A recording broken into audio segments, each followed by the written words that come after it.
नमस्कार, मैं हूं योगेश राणा और आइए बात करते हैं द कश्मीर फाइल्स फिल्म पर।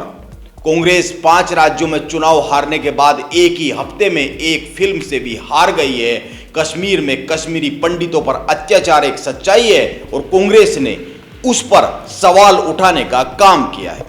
कांग्रेस के इस खतरनाक कदम से पार्टी के कुछ नेता चौकस हो गए हैं और उनमें से एक है छत्तीसगढ़ के मुख्यमंत्री भूपेश बघेल। एक तरफ पूरी कांग्रेस इस फिल्म के पीछे हाथ धोकर पड़ी है, वहीं भूपेश बघेल ने बड़ा काम करने का ऐलान किया है। उन्होंने अपने विधायकों को न्योता दिया है कि वो फिल्म देखने जा रहे हैं, इसीलिए आप भी मेरे साथ आ सकते हैं। 1990 में फरवरी से मार्च तक भारत में दूसरा सबसे बड़ा पलायन हुआ था। 1947 के बाद सबसे ज्यादा लोगों को घर छोड़ना पड़ गया था। इस सब पर बात करेंगे, लेकिन पहले ये जान लेते कि इस फिल्म को बनाने से पहले विवेक अग्निहोत्री ने कैसी रिसर्च की है।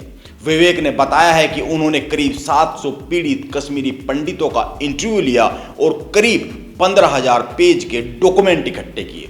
इस फिल्म को बनाने में 4 साल का वक्त लगा और कई शहरों में जाकर जानकारी इकट्ठा की गई। सबसे बड़ी बात यह है कि इस फिल्म पर सीधे प्रधानमंत्री ने प्रतिक्रिया दी है। प्रधानमंत्री नरेंद्र मोदी ने कहा है कि कश्मीर फाइल्स में जो सच दिखाया गया है उसे सालों तक दबाया गया है।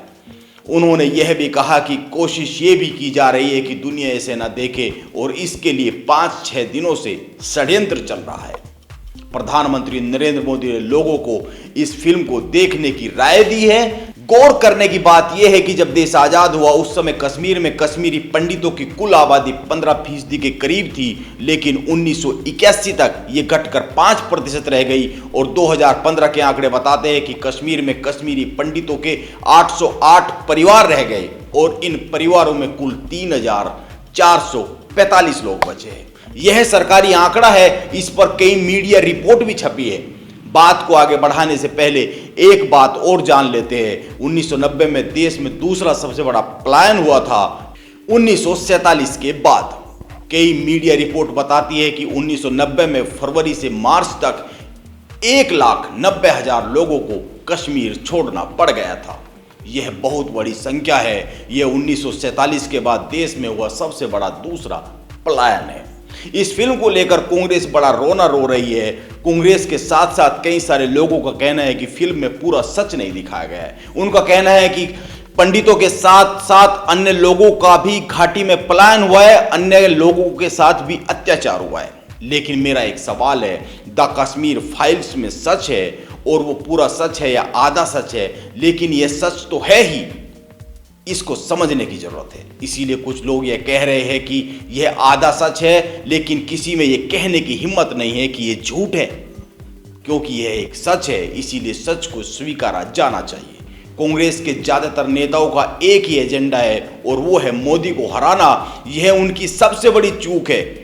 कांग्रेस में ड्राइंग रूम से राजनीति करने वाले नेताओं को मोदी को हराने का एजेंडा छोड़कर जनता को कैसे जीता जा सकता है, इस पर काम करना चाहिए। और भूपेश बघेल इस सच को बखूबी जानते हैं, इसीलिए उन्होंने सच को स्वीकार किया और फिल्म देखने के लिए चल पड़े।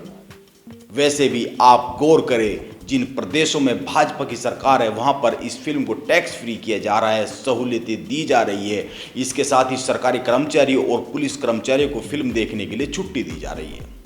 लेकिन जिन प्रदेशों में कांग्रेस की सरकार है वहां पर इस तरह की रियायत देने से बचा जा रहा है। यानी कश्मीरी पंडितों पर जो अत्याचार हुए हैं उन पर भी राजनीतिक दल बट गए हैं। अत्याचार तो अत्याचार है, उससे कैसे किनारा किया जा सकता है, यह सोचने वाली बात है। हो सकता है इस फिल्म में भाजपा लाभ के गणित पर काम कर रही हो।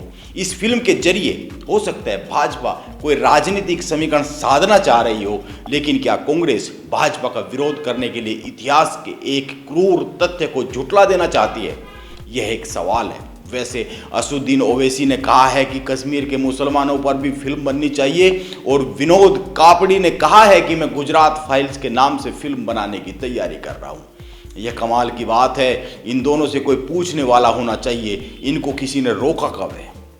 हर किसी को अपनी बात रखने का अधिकार है, लेकिन 1990 में जो कश्मीर में घटा उससे इनकार नहीं किया जा सकता है। और अगर केवल फिल्म अपने सच के लिए नहीं, 1990 के सच को धुंधला करने के लिए बनाने की बात की जा रही है, बनाने की तैयारी की जा रही है, बनाने की मांग की जा रही है, बनाने की प्लानिंग की जा रही है, तो मैं इसको सही नहीं मानता हूं।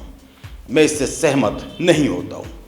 केवल विरोध के लिए विरोध करने की परंपरा बहुत सही नहीं होती है। भारतीय राजनीति वैसे ही अंधकार की दिशा में बढ़ रही है, इस पर सोचने की बात है। नमस्कार, आप बने रहे मेरे साथ।